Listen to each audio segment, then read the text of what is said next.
안녕하세요. 오늘은 교회에서 가르치는 거짓말 10번째 시간으로, 10번째 나눔으로, 교회에서 가르치는 거짓말, 스티브 맥베이의 교회에서 가르치는 거짓말을 이제 끝내고, 제가 이제 다음에는 워치마니의 영광스러운 교회를 이제 나눔을 가지려고 해요. 10번째 교회에서 가르치는 거짓말 28. 우리의 마음은 너무나 악하다.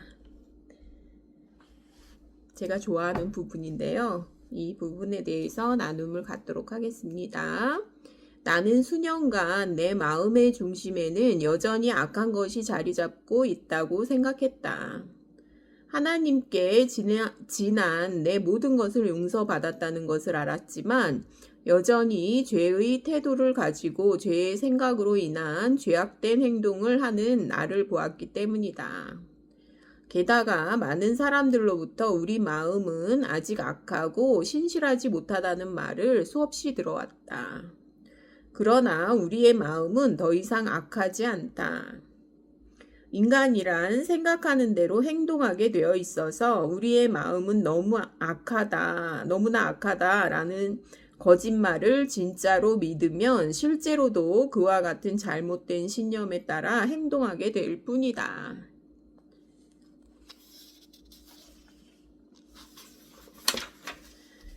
그러면 많은 사람의 입에서 오르내리는 우리 마음은 너무나 악하다는 말은 어디서 왔을까? 그것은 구약 성경 예레미야에서 나온 말이다. 만물보다 거짓되고 심히 부패한 것은 마음이라. 누가 능히 이를 알리요. 예레미야 17장 9절. 많은 설교자들이 옛 언약인 구약 성경을 인용해 우리 마음을 악하다고 말한 것이다. 성경 전체가 우리를 위해서 기록되었기 때문에 그 말씀들은 우리를 가르치고 영적으로 성장시키는데 매우 유익하다. 하지만 신약의 성도들에게 모든 성경의 토시 하나하나가 그대로 적용되지는 않으므로 이를 우리 삶에 적용할 때에는 적절한 해석을 하는 것이 매우 중요하다. 다시 말해 성경을 해석할 때에는 적절한 규칙을 지켜야 한다. 그중 중요한 원칙은 맥락을 파악하는 것인데 성경의 어떤 구절을 읽더라도 다음의 질문을 고려해야 한다. 첫째, 누가 말하고 있는가? 둘째, 언제 말했는가? 셋째, 누구에게 말하고 있는가? 넷째, 당시 그들이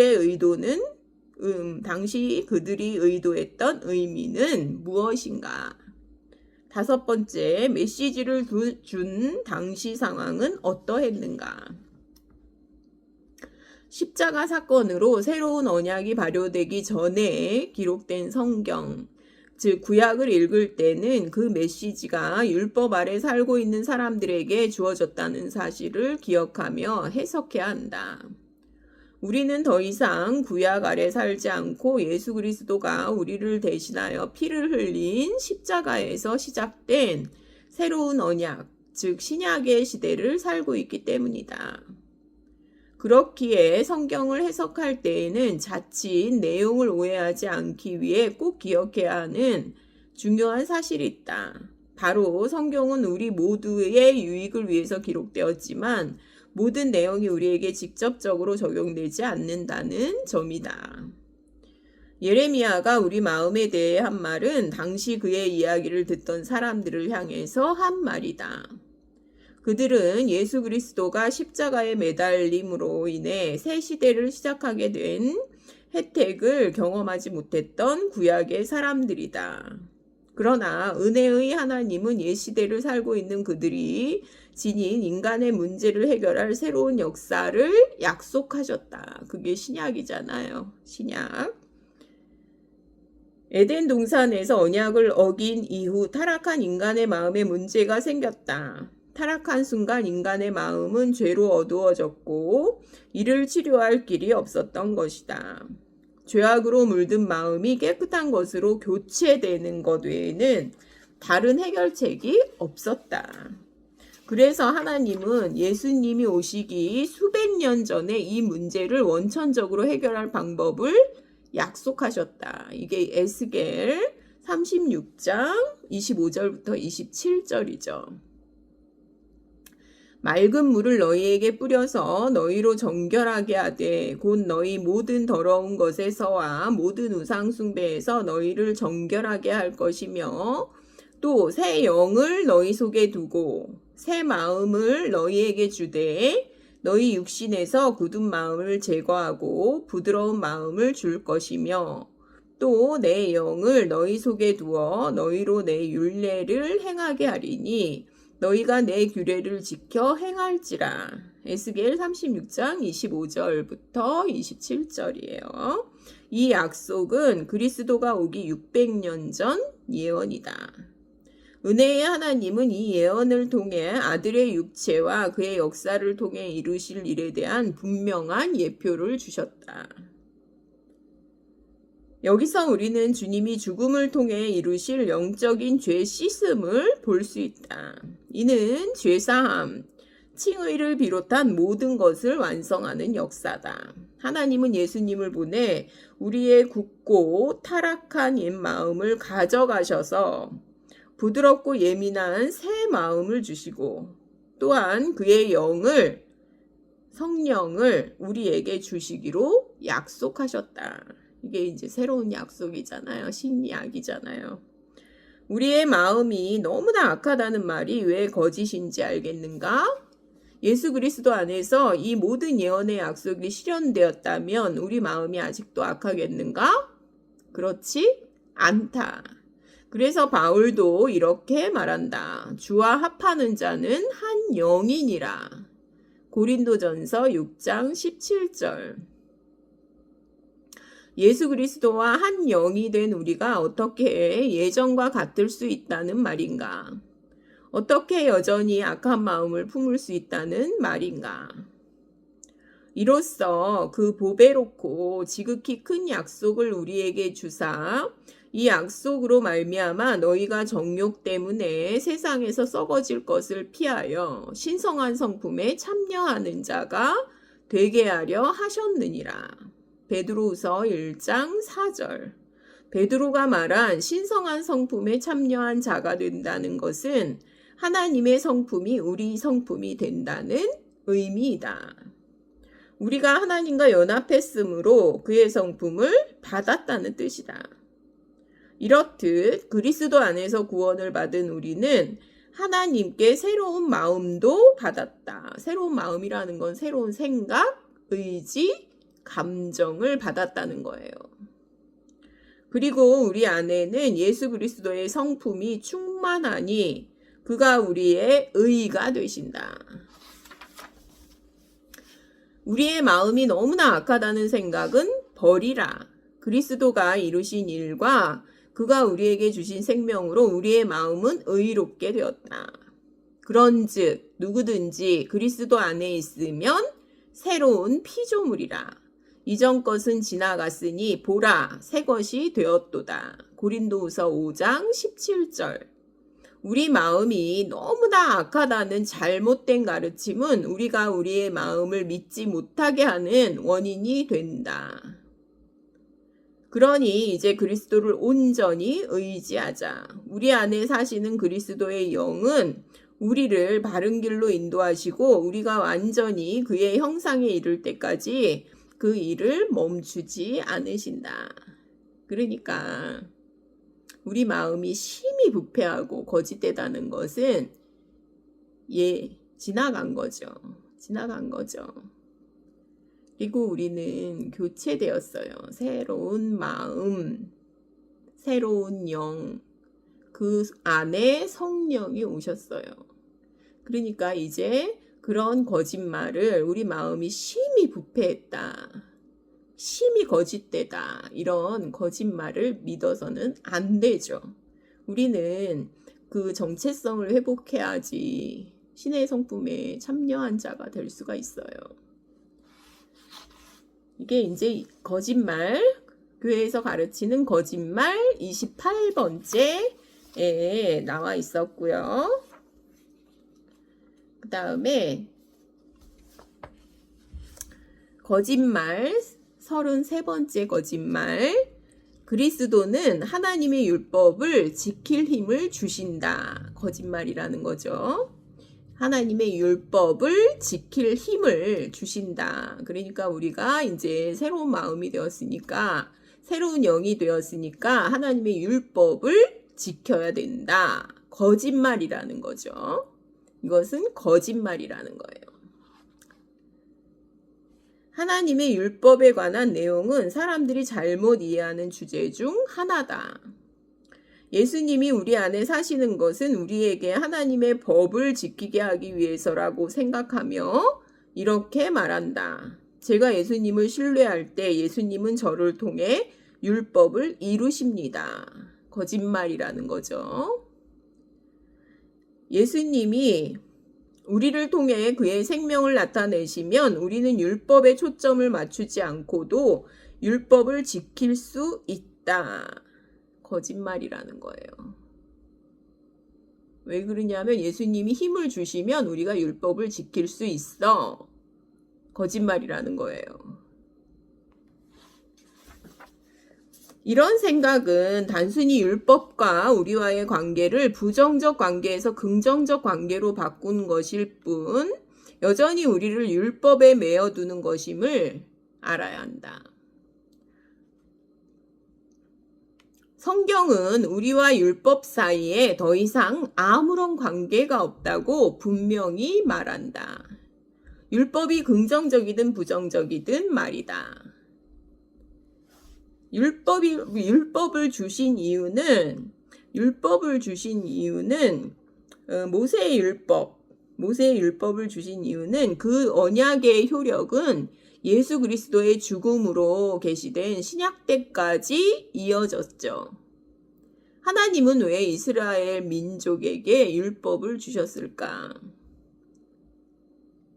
율법은 사람들이 삶에서 죄를 덜 저지르게 하기 위해서 율법을 주신 게 아니에요. 사도 바울은 하나님이 이스라엘에게 율법을 주신 이유를 이렇게 설명하고 있어요. 율법이 들어온 것은 범죄를 더하게 하려 함이라. 로마서 5장 20절. 죄를 더 불러일으키려고 율법을 주셨다는 거죠. 하나님은 무슨 이유로 그런 일을 하셨을까? 사실 하나님은 사람들이 자기의 죄성을 보고 그들의 도덕적 성품이 하나님을 만족시키기에 충분하다는 그런 잘못된 생각을 버리기를 원하셨어요. 하나님은 이스라엘에 율법을 주셔서 사람들이 살면서 죄를 더하고 자신의 연약함을 알아 하나님의 은혜를 바라기를 원하셨어요.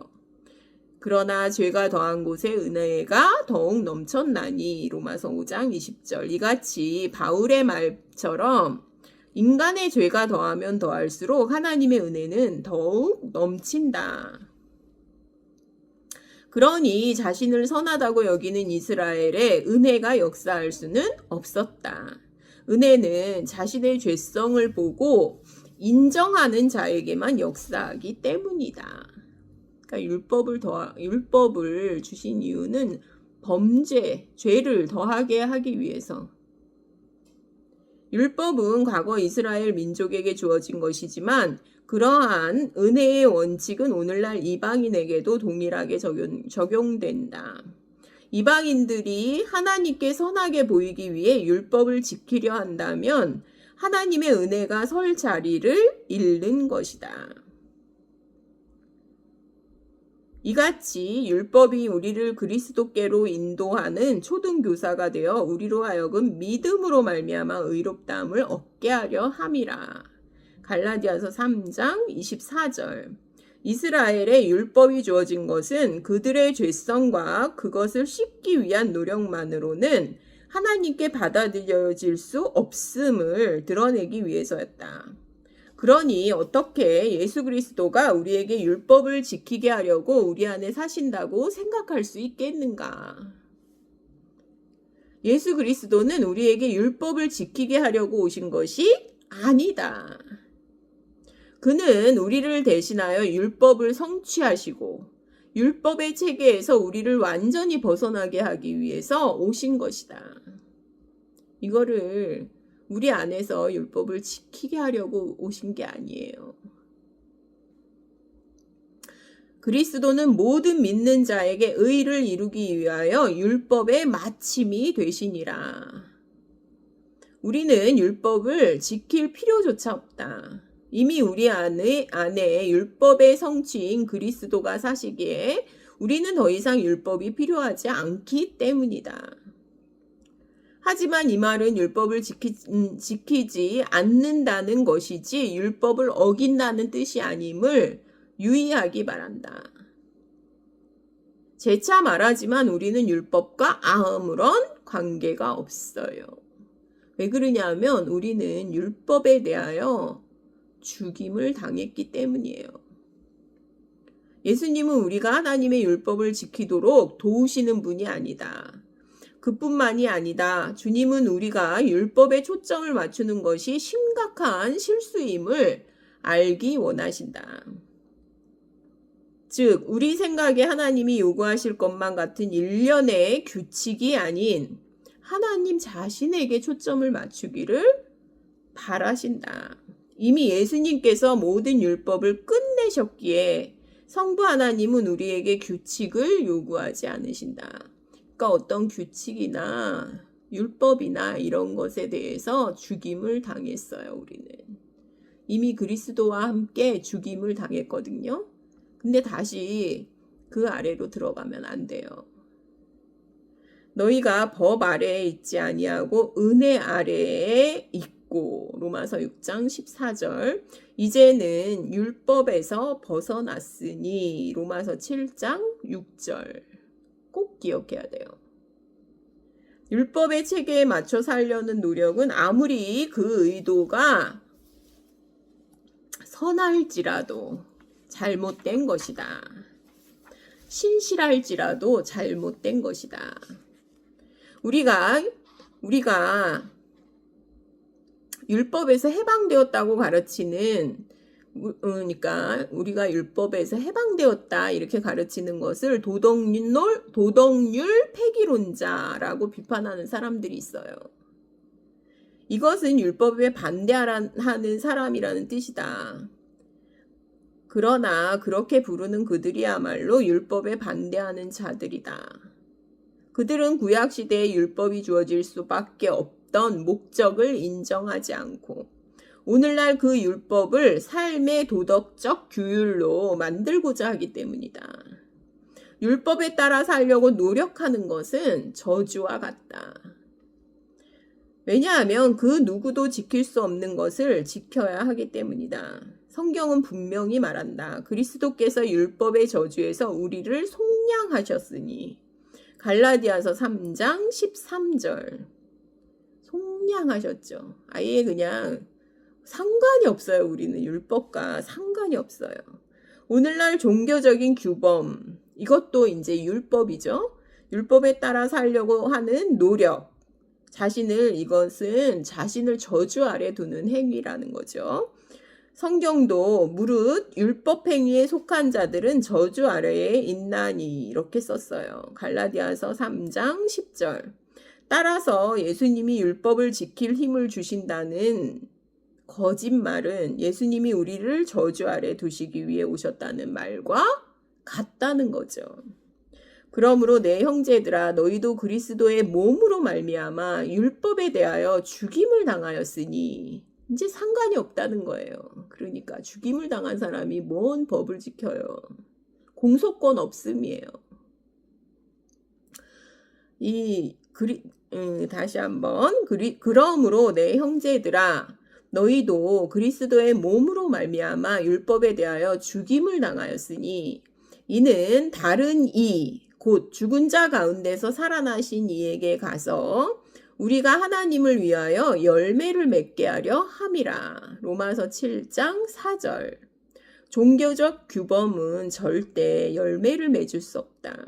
종교적 껍데기만 나을 뿐이다. 오직 우리 안에 거하시는 그리스도와의 연합으로 사는 삶만이 하나님을 높이는 진정한 영적 열매를 맺는다. 종교적 규범이 우리 안에 있는 죄의 욕구를 불러일으킨다. 로마서 7장 5절에 보면 죄의 정욕이 율법으로 말미암는다고 하지 않는가. 율법은 죄를 일으킨다고 성경이 말하는데 우리가 율법에 초점을 맞추도록 예수님이 힘을 주신다는 이 말은 절대로 맞지가 않은 거죠.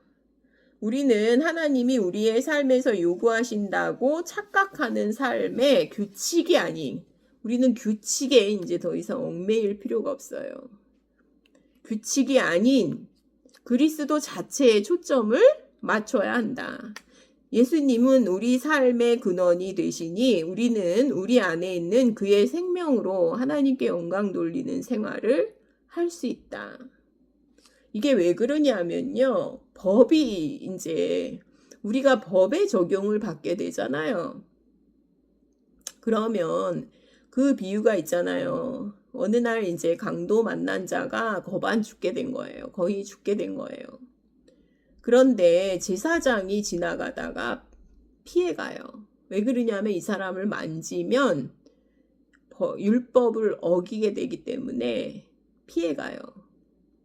그 다음에 서기관도 지나가다가 이 강도 만난 자를 봤지만 피해가요. 왜 그러냐면 율법을 어기게 되기 때문이에요. 그런데 선한 사마리아인은 지나가다가 이 강도를 보고 기름을 바르고 치료해주고 그리고 주막으로 데리고 가서 이 데나리온, 데나리온을 주고 돌봐주라고 맡기고 그러잖아요. 근데 이 사랑은 하나님이 원하시는 삶은 선한 사마리아인 같은 삶인데요. 이것은요, 법의 적용을 받으면요, 이런 행동이 나올 수가 없어요. 법에서 해방을 받은 사람만이 이런 사랑을 실천할 수가 있어요. 안 그러면 율법을 어기지 않는다는 것은 굉장히 이 사람을 소극적으로 만들어버려요. 그리고 율법을 어기지 않기 위해서 진짜 가만히 있어야 돼요. 가만히. 왜 그러냐면 다 그러면은 법의 저촉을 받기 때문에 굉장히 소극적이 되거든요. 근데 진짜 사랑을 하게 된다면 이게 이제 그리스도의 생명으로 각자 판단을 해야 돼요. 각자. 그리스도의 사랑으로 생명으로 각자 판단을 해야 돼요. 그래서 예수님은 법의 적용을 받지 않았기 때문에 안식일에 병자를 고치시고 소경을 눈뜨게 하시고 그 다음에 병자들을 고치시고 귀신 들린 사람을 고치시고 그럴 수가 있었던 거예요. 꼭 반드시 법 아래에 있지 않아야만 이 하나님이 원하시는 그런 삶을, 그런 사랑을 우리가 하면서 살 수가 있거든요. 그래서 우리를 해방시켜 주셔야만 했어요. 만약 그리스도가 하나님의 율법을 지킴을 준다고 생각했다면 그동안 우리의 삶에 부정적인 영향을 미치는 거짓말을 믿어온 것이다. 완전히 해방되었다는 것을 우리가 알아야 돼요. 삶에서 중요한 것은 규칙을 지키는 것이 아닌 그의 사랑 안에 살고 그 사랑이 다른 이들에게 흘러넘치도록 하는 것이기 때문이다. 스티브 맥베이도 그거를 얘기하고 있잖아요. 율법은 계속해서 우리 눈을 하나님이 아닌 우리 자신에게 향하게 하고 자꾸만 죄를 짓는 우리를 정죄하게 한다. 그리고 굉장히 소극적이 되게 하죠. 행동을 소극적으로밖에 할 수가 없죠. 하지만 하나님의 은혜는 우리가 그리스도를 바라보게 하고 그의 생명을 표현할 힘을 받아 모든 사람을 사랑하게 한다. 이것은 굉장히 적극적인 거예요. 꼭 법에서 해방을 받아야만 이 진정한 사랑을 할 수 있는 거예요. 당신은 어느 쪽을 택하겠는가 이렇게 이제 하고 있는데 제가 참 좋아하는 스티브 맥베이의 그 33번째 이제 그리스도는 하나님의 율법을 지킬 힘을 주신다. 이것은 거짓말이라는 거죠. 33과에 나오는 말씀을 나눴고요. 그리고 이제 41과에 나오는 거짓말, 41과에 나오는 거짓말, 진리가 우리를 자유롭게 한다. 거짓말이라는 거죠. 굉장히 진짜 같지만 거짓말이라는 거죠. 성경 진리 자체에는 우리 삶을 변화시킬 능력이 없다. 이는 바리새인을 보면 잘 알 수 있다. 성경을 빠삭하게 꿰고 있었지만 그 지식은 그들에게 어떤 유익도 될 수 없었다. 그러니까 성경 공부 자체, 이것은 이제 알기 위해서 성경을 공부하잖아요. 근데 이것은 그리스도를 아는 게 아니고요. 요것은 이제 알다라는 뜻은 뭐냐면은요. 알다라는 뜻은요. 너희가 하나님을 아는 지식이 없는 고로 망하는 도다 이랬는데요. 이 지식은요. 야다래요. 야다. 그리고 이제 그게 이제 이 단어가 어디에 이제 맨 처음에 나오냐면 아담이 하와를 알매 자식을 낳죠. 이게 이제 어떤 뜻이냐면 동침하다의 뜻이래요. 동침하다. 야다가 이제 동침하다의 뜻이에요. 그러니까 지식, 알다. 이게 이제 동침하다의 뜻인데 이거는 무슨 뜻이냐면요. 경험적 진리를 말해요. 경험적 진리. 그러니까 로고스가 반드시 레마가 돼야지 이게요. 해방을 받을 수가 있는 거예요. 진리가 우리를 자유롭게 한다는 것은 로고스 자체는 우리를 자유롭게 할 수가 없어요. 로고스가 레마가 될 때 우리는 그거를 이제 마음밭에 이제 씨앗이 뿌려졌다. 그래서 이제 진짜 생명이 될 수 있는 그런 상태가 되었다고 볼 수가 있죠. 그래서 이제 우리는 성경 공부를 하죠. 그러나 우리는 성경 내용을 알고자 성경을 공부하지 않고 오히려 이제 성경의 저자를 알기 위해 성경을 공부한다. 그렇게 하면 하나님에 대한 체험적 지식을 얻을 수 있는데 바로 그것이 성경 공부의 진짜 목적이다. 우리는 하나님을 알기 위해 성경을 공부해야 되는데 우리는 그냥 지식을 추구하는 마음으로 성경을 공부할 때가 너무나 많죠. 그래서 이제 너희가 성경에서 영생을 얻는 줄 생각하고 성경을 연구하거니와 이 성경이 곧 내게 대하여 증언하는 것이니라. 우리는 성경 공부를 통해서 예수님을 만나야 되는 거예요. 우리가 성경을 공부하는 목적은 성경 자체에 있지 않다.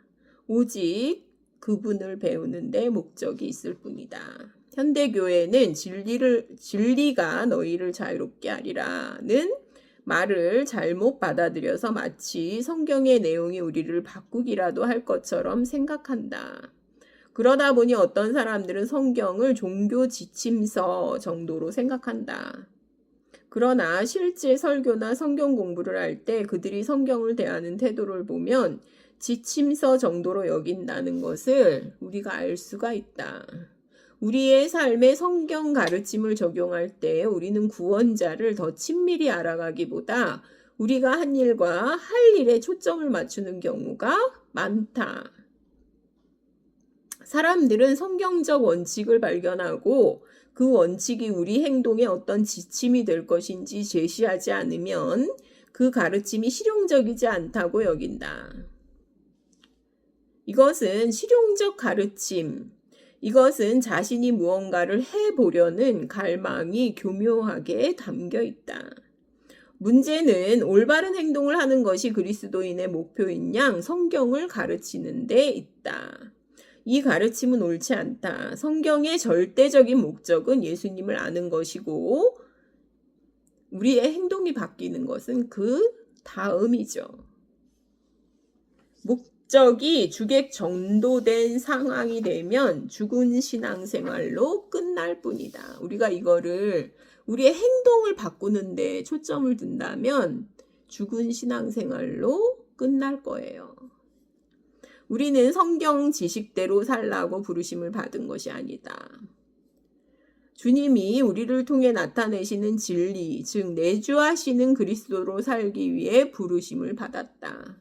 그는 우리 생명의 근원이시고 우리가 일상에서 하는 행동에 힘을 부어주신다.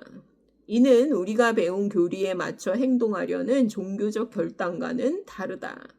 내주하시는 그리스도로를 힘입어 사는 삶이다.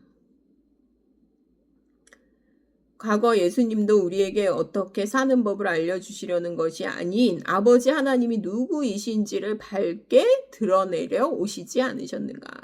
그렇다면 자신이 예수님을 따른다고 하는 사람들에게는 예수님이 이 세상에 오신 목적에 부합한 말씀이 더 유익하지 않을까? 진정한 삶의 자유를 누리고 싶다면 우리는 우리 안에 내주하시는 그리스도의 영과 교제해야만 한다. 사실 성경에서 말하는 궁극적 진리는 예수 그리스도다. 예수님도 나는 진리니 이렇게 말씀하시죠. 예수 그리스도를 모르는 성경적 지식은 우리에게 독이 될 수 있다. 바울 역시 지식은 교만하게 하며 이렇게 말했죠. 그런 지식은 사랑보다는 교만을 낳기 때문이다. 그러니까 예수님이 어떤 때 이제 잠언에도 표현된 거 보면 진리로 이제 표현이 되고 지혜로 표현이 되기도 하는데 그는이라는 표현을 쓰거든요. 의인법으로 그는 이러거든요. 그러니까 결국은 예수님이 진리죠. 예수님이 자체가 진리죠. 그래서 이제 그렇게 말씀하시잖아요. 내가 곧 길이요 진리요 생명이니. 그래서 예수님이 우리를 자유롭게 하는 거지 어떤 예수님에 대한 지식이 우리를 자유롭게 하는 게 아니에요. 성경 진리는 결국 우리를 진리의 근본이신 예수님께로 인도한다. 예수님만이 우리가 창조주 하나님이 계획한 삶을 누리게 하신다. 그 삶은 하나님과의 연합으로부터 흘러나와 자연스럽게 누리게 된다. 우리는 진리를 체험하면서 체험을 해야 된다는 거죠. 진리를 체험하면서 생명을 누릴 수 있는 길은 예수님이다. 진리를 체험하면서 산다는 말은 예수님이 우리 생명의 근원임을 의식하며 산다는 뜻이다. 그래서 우리는 예수 그리스도 자체를 진리로 친밀하게 만나야 한다. 그때에만 비로소 진리가 우리를 변화시키고 자유롭게 한다. 그러니까 진리를 알지니 진리가 너희를 자유롭게 하리라. 이때 이제 알지니 요거는 기노스코라는 그리스어를 쓰셨는데요. 이거는 뭐냐면은 동침하다라는 뜻이라고 했어요. 요셉이 아들을 낳기까지 마리아와 동침하지 아니하더니 여기에서 동침하다, 알다, 야다라는 표현을 썼어요. 야다, 알다라는 단어는 그냥 아는 것 이상의 의미를 지닌다. 이것은 뭐냐면은 친밀한 육체적 관계라는 뜻이다. 그래서 우리 안에 오셨잖아요. 그래서 부드러운 마음을 주셨잖아요. 살 같은 부드러운 마음을 주셨거든요. 이거는 그냥 아는 게 아니에요. 친밀한 육체적 관계를 의미해요. 동침하다의 의미거든요. 성경에서 요셉과 마리아의 육체적 관계에 사용된 이 단어를 예수님이 진리를 알지니 진리가 너희를 자유롭게 하리라 여기에 사용하셨다는 거예요. 예수님은 진리만으로는 결코 자유롭게 될 수 없고 진리를 육체적인 친밀함 그렇게 알아야 자유롭게 된다는 점을 말씀하고 싶으셨던 것이다. 그리스도가 우리 안에 오셔야 우리가 그리스도를 알 수 있다는 거예요. 믿음 안에서 살아계신 진리이신 예수 그리스도를 만나지 않으면 누구도 자유롭게 될 수 없다. 그러나 이 살아계신 진리는 성경 지식을 아는 것, 이것과는 분명히 구분이 된다. 영원한 진리는 오로지 그리스도 안에서 표현되기에 우리가 그를 알 때 우리 자신과 생활, 이웃, 심지어 하나님에 대한 거짓말로부터 자유로워질 수 있다. 우리가 진실로 자유로워지고 싶다면 하나님의 진리로서 우리 안에 내주하시는 예수 그리스도를 친밀하게 알아야 한다. 이때 우리는 진리를 알게 되고 그 진리가 우리를 자유롭게 할 것이다. 저는 이 알다라는 뜻이 동침하다라는 뜻이라는 거를 이렇게 알게 되면서 그게 이제 동의가 되더라고요. 아멘이 되고 참 동의가 되고 그래서 이 부분이 이제 거의 마지막 부분인데요. 41과에 나오는 진리를 알지니 진리가 너희를 자유롭게 하리라 부분이었습니다. 이렇게 해서 물론 아주 더 많지만요. 여러분들도 책을 사서 보시면 더 좋겠지만 제가 이제 10번에 걸쳐서 이 교회에서 가르치는 거짓말 스티브 맥베이의 이 책을 10번에 걸쳐서 나눔을 가졌습니다. 이 책에 대해서는 여기까지 하도록 하겠습니다. 감사합니다.